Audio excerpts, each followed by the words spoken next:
108 सूर्य नमस्कार किए। सोचिए कितना अनुशासन, कितना समर्पण रहा होगा। हमारे नौसेना के जहाजों पर भी योग की भव्य झलक दिखी। तेलंगाना में 3000 दिव्यांग साथियों ने एक साथ योग शिविर में भाग लिया। उन्होंने दिखाया कि योग किस तरह सशक्तिकरण का माध्यम भी है। दिल्ली के लोगों ने योग को स्वच्छ यमुना के संकल्प से जोड़ा और यमुना तट पर जाकर योग किया। जम्मू कश्मीर में चिनाब ब्रिज, जो दुनिया का सबसे ऊंचा रेलवे ब्रिज है, वहां भी लोगों ने योग किया।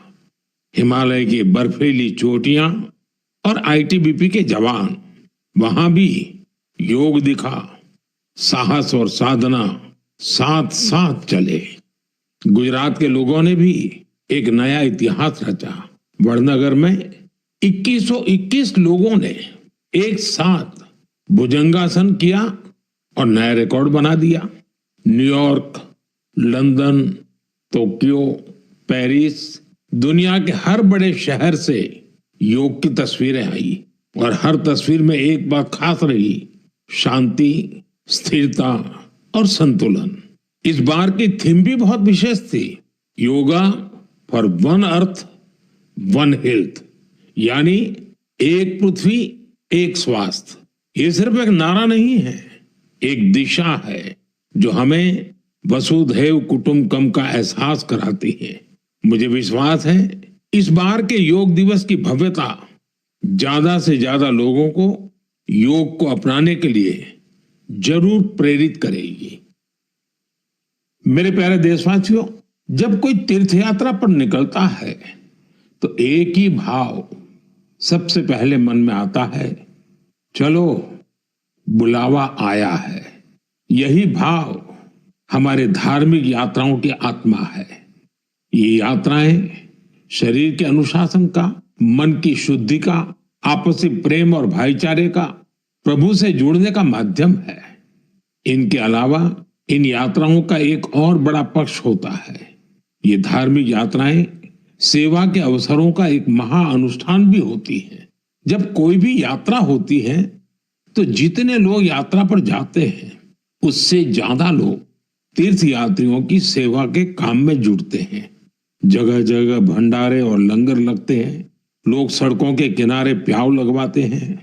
सेवा भाव से ही मेडिकल कैंप और सुविधाओं की व्यवस्था की जाती है। कितने ही लोग अपने खर्च से तीर्थ यात्रियों के लिए धर्मशालाओं की और रहने की व्यवस्था करते हैं।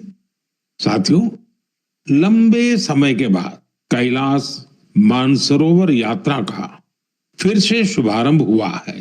कैलाश मानसरोवर यानी भगवान शिव का धाम।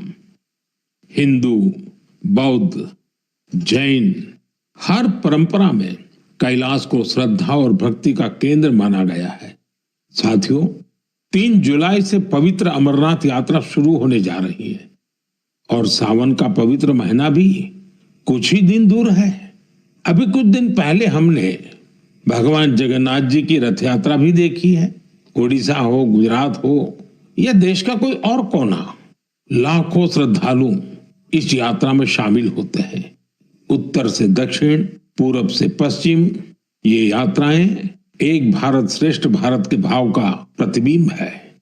जब हम श्रद्धा भाव से, पूरे समर्पण से और पूरे अनुशासन से अपनी धार्मिक यात्रा संपन्न करते हैं तो उसका फल भी मिलता है। मैं यात्राओं पर जा रहे सभी सौभाग्यशाली श्रद्धालुओं को अपनी शुभकामनाएं देता हूं। जो लोग सेवा भावना से इन यात्राओं को सफल और सुरक्षित बनाने में जुटे हैं, उन्हें भी साधुवाद देता हूं। मेरे प्यारे देशवासियों, अब मैं आपको देश की 2 ऐसी उपलब्धियों के बारे में बताना चाहता हूं जो आपको गर्व से भर देंगी। इन उपलब्धियों की चर्चा वैश्विक संस्थाएं कर रही हैं। WHO यानी विश्व स्वास्थ्य संगठन और ILO यानी इंटरनेशनल लेबर ऑर्गेनाइजेशन ने देश की इन उपलब्धियों की भरपूर सराहना की है। पहली उपलब्धि तो हमारे स्वास्थ्य से जुड़ी है। आप में से बहुत से लोगों ने आंखों की एक बीमारी के बारे में सुना होगा, ट्रैकोमा। ये बीमारी बैक्टीरिया से फैलती है। एक समय था जब ये बीमारी देश के कई हिस्सों में आम थी। ध्यान नहीं दिया जाए तो इस बीमारी से धीरे धीरे आंखों की रोशनी तक चली जाती थी। हमने संकल्प लिया कि ट्रैकोमा को जड़ से खत्म करेंगे और मुझे आपको ये बताते हुए बहुत खुशी है कि विश्व स्वास्थ्य संगठन यानी WHO ने भारत को ट्रैकोमा फ्री घोषित कर दिया है। अब भारत ट्रैकोमा मुक्त देश बन चुका है। ये उन लाखों लोगों की मेहनत का फल है जिन्होंने बिना थके, बिना रुके इस बीमारी से लड़ाई लड़ी। ये सफलता हमारे हेल्थ वर्कर्स की है। स्वच्छ भारत अभियान से भी इसे मिटाने में बड़ी मदद मिली। जल जीवन मिशन का भी इस सफलता में बड़ा योगदान रहा। आज जब घर घर नल से साफ पानी पहुंच रहा है तो ऐसी बीमारियों का खतरा कम हो गया है। विश्व स्वास्थ्य संगठन WHO ने भी इस बात की सराहना की है कि भारत ने बीमारी से निपटने के साथ साथ उसके मूल कारणों को भी दूर किया है। साथियों, आज भारत में ज्यादातर आबादी किसी न किसी सोशल प्रोटेक्शन बेनिफिट का फायदा उठा रही है और अभी हाल ही में इंटरनेशनल लेबर ऑर्गेनाइजेशन ILO की बड़ी अहम रिपोर्ट आई है। इस रिपोर्ट में कहा गया है कि भारत की 64%, 64% से ज्यादा आबादी को अब कोई न कोई सोशल प्रोटेक्शन बेनिफिट जरूर मिल रहा है। सामाजिक सुरक्षा ये दुनिया की सबसे बड़ी कवरेज में से एक है। आज देश के लगभग 95 करोड़ 95 करोड़ लोग किसी ना किसी सोशल सिक्योरिटी योजना का लाभ पा रहे हैं, जबकि 2015 तक 25 करोड़ से भी कम लोगों तक सरकारी योजनाएं पहुंच पाती थी। साथियों, भारत में स्वास्थ्य से लेकर सामाजिक सुरक्षा तक हर क्षेत्र में देश सैचुरेशन की भावना से आगे बढ़ रहा है। ये सामाजिक न्याय की भी उत्तम तस्वीर है। इन सफलताओं ने एक विश्वास जगाया है कि आने वाला समय और बेहतर होगा।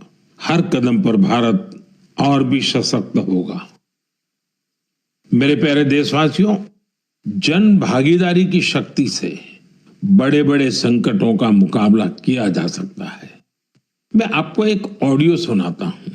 इस ऑडियो में आपको उस संकट की भयावहता का अंदाजा लगेगा। वो संकट कितना बड़ा था, पहले वो सुनिए, समझिए। आखिर ये जो जुल्म हुआ 2 साल तक, जुल्म तो 5-7 साल से शुरू हो गया था, मगर वो शिखर पर पहुंच गया है 2 साल में, जब इमरजेंसी लोगों पर ठोक दी और अमानुषी बर्ताव लोगों के साथ किया गया। लोगों के स्वतंत्रता के हक छीन लिए गए। अखबारों को कोई स्वतंत्रता न रही। न्यायालय बिल्कुल निर्बल बना दिए गए और जिस ढंग से 1 लाख से ज्यादा लोगों को जेल में बंद कर दिए और फिर अपने मनमानी राज की ओर से होती रही, उसकी मिसाल दुनिया के इतिहास में भी मिलना मुश्किल है। साथियों, ये आवाज देश के पूर्व प्रधानमंत्री श्रीमान मोरारजी भाई देसाई की है। उन्होंने संक्षेप में लेकिन बहुत ही स्पष्ट तरीके से इमरजेंसी के बारे में बताया। आप कल्पना कर सकते हैं वो दौर कैसा था। इमरजेंसी लगाने वालों ने ना सिर्फ हमारे संविधान की हत्या की, बल्कि उनका इरादा न्यायपालिका को भी अपना गुलाम बनाए रखने का था। इस दौरान लोगों को बड़े पैमाने पर प्रताड़ित किया गया था। इसके ऐसे अनेक उदाहरण हैं। जिन्हें कभी भी भुलाया नहीं जा सकता।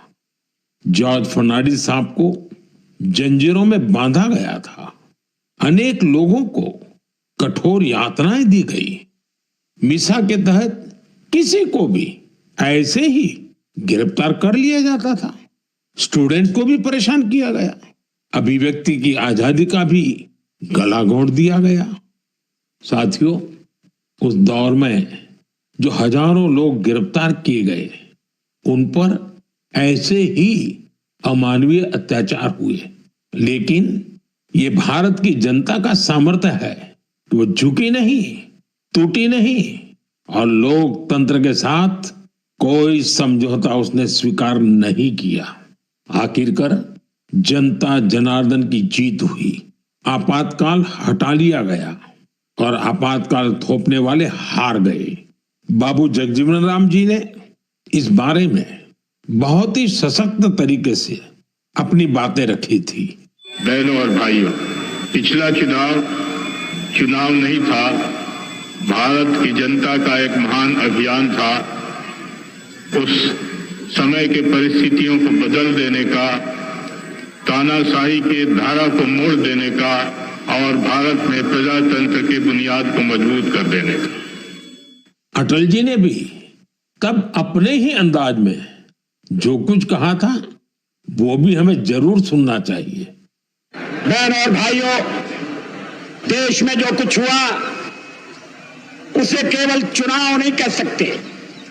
एक शांतिपूर्ण क्रांति हुई है। लोक शक्ति की लहर ने लोकतंत्र की हत्या करने वालों को इतिहास के कूड़ेदान में फेंक दिया है। साथियों, देश पर इमरजेंसी थोपे जाने के 50 वर्ष कुछ दिन पहले ही पूरे हुए हैं। हम देशवासियों ने संविधान हत्या दिवस मनाया है।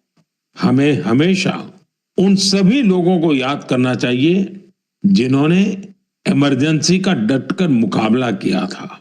इससे हमें अपने संविधान को सशक्त बनाए रखने के लिए निरंतर सजग रहने की प्रेरणा मिलती है।